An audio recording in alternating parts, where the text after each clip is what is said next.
Homemade self-rising flour recipe. Making your own self-rising flour at home is quick, easy, and budget-friendly. Instead of keeping an extra bag of flour in your pantry, you can whip it up in minutes using just 3 simple ingredients.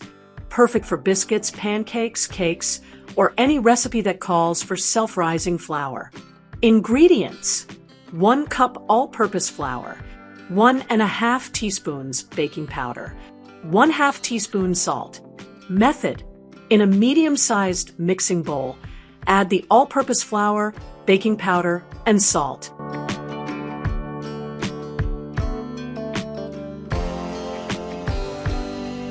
Whisk everything together until well combined and evenly mixed.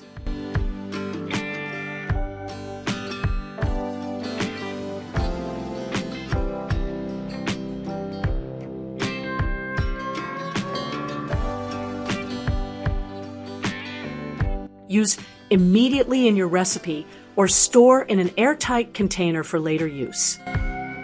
Tip: if you need a larger batch, simply multiply the recipe by 2, 3, or more and keep it sealed in a jar for convenience.